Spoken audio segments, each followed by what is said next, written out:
Right, gonna do like a health update just to catch everyone up.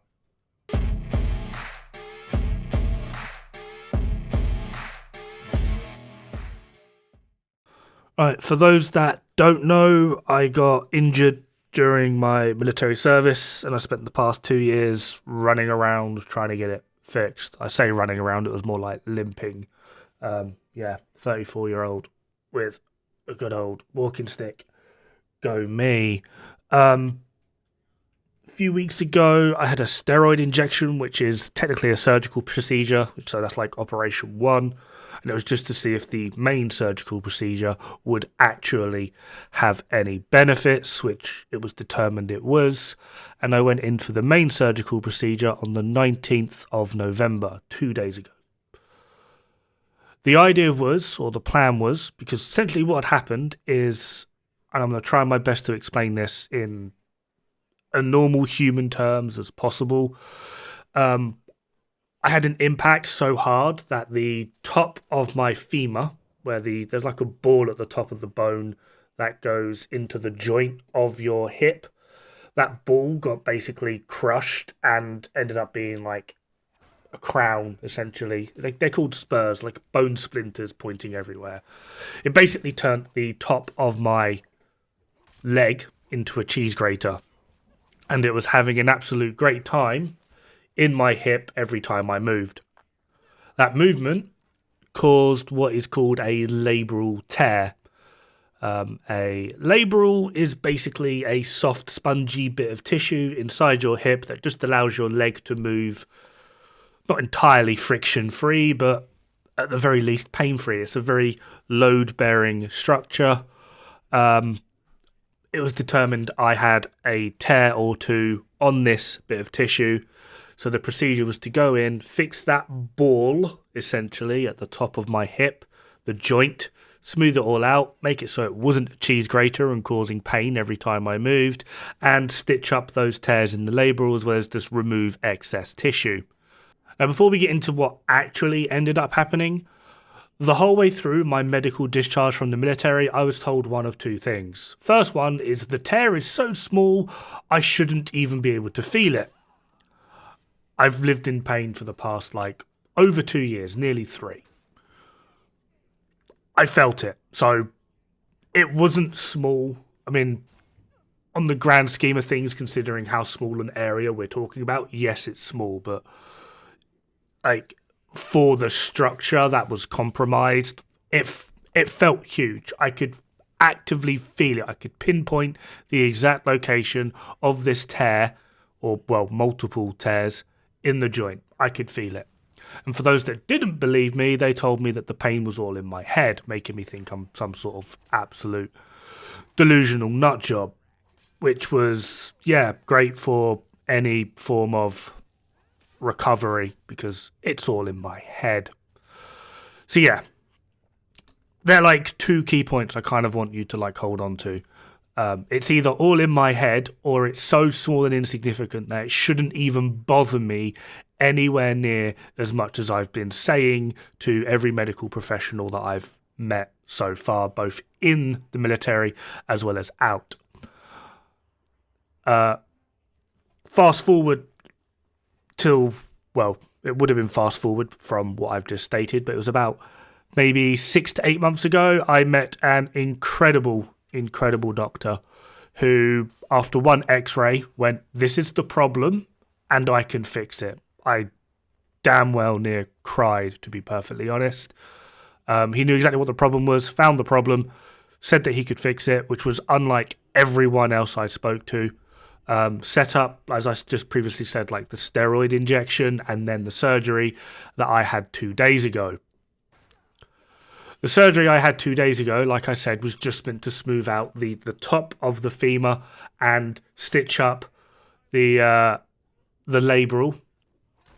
And obviously, if there's anything that was too damaged, just to remove it. But the idea was I'd have a nice smooth femoral head, the top of my femur, as well as a fixed but in need of recovery labrum.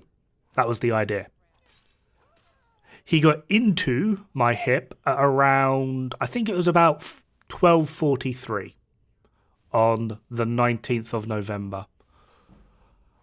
What they found was a labrum that was so damaged, so beyond repair, that it went from being a minor surgery that was minimally invasive to it wasn't a major surgery, but it was no longer minor.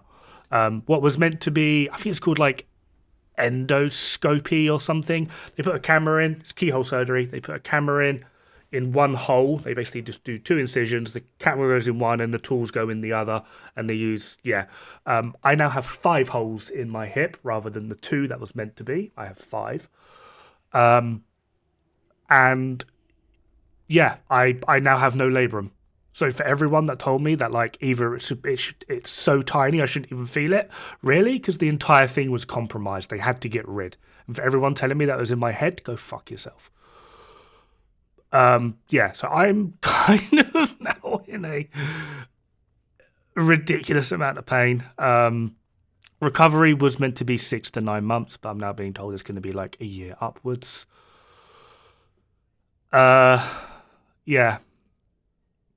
I'm on one hand, I'm glad that something's happened. It's been fixed. I have full answers. I know what's happened.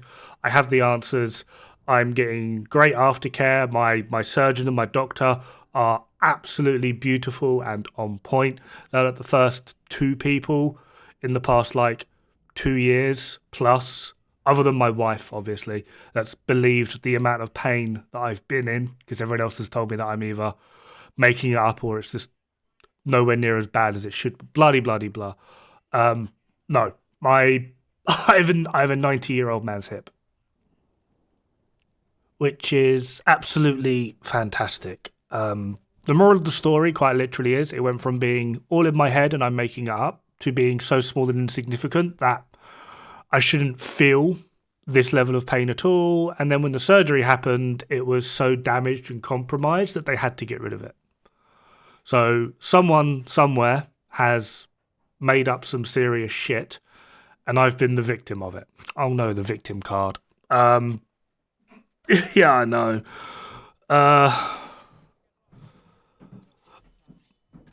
I don't know I don't think repercussions is the right word. I don't know the effects of having your labral removed. I don't know if it's perfectly doable. I don't know, removal of the appendix. I don't know if everything will be absolutely fine and it's technically fixed now and happy days. I really don't know. What I do know, however, is either through neglect or stupidity, the military lied to me. So I'm going to try and build up a bit of fighting strength, and I'm going to be looking into the legal side of this, because I'm aware there's worse cases, but this is my case. This affected me. So I'm going to be looking to see if I can get some extra compensation from the military, because what they have just done to me isn't right. And that is actually quite painful for me, because I loved the army. I really did. I do love the army, but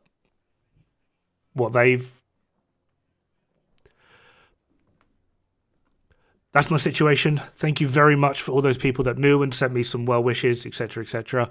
It's been great, the amount of support I've gotten, and the main reason I'm doing this in a video form is just because one video is easier to do than write 50,000 messages. Not 50,000, I'm not that popular, but a lot of messages, and replying to everyone. So I'm just going to do a video. It's going to go up on my YouTube channel. It's going to be posted in the Bro Squad Discord, and hopefully everyone can see it and we can move on from here. On the plus side, I have literally nothing to do for the foreseeable future other than sit here and try and recover. Basically, I'm essentially on bed rest, which does mean I'm going to be trying to pump out a ton of videos, catch up with First Descendant, catch up with the Division 2, etc., etc. So hopefully there's going to be a lot of videos coming out, because I just need to keep myself busy and doing something, and I'm quite literally not allowed to do anything else. Like, they don't even want me going upstairs to my own friggin' bed, but I have nowhere else to sleep. So yeah, like, I actually wanted to know if I could bring my bed downstairs so that I could basically just bed, computer, but yeah, thank you all so much for all the well wishes and whatnot, and hopefully I can see you all again pretty soon. In the meantime, though, have fun, good luck, and don't die. It's bad for the health.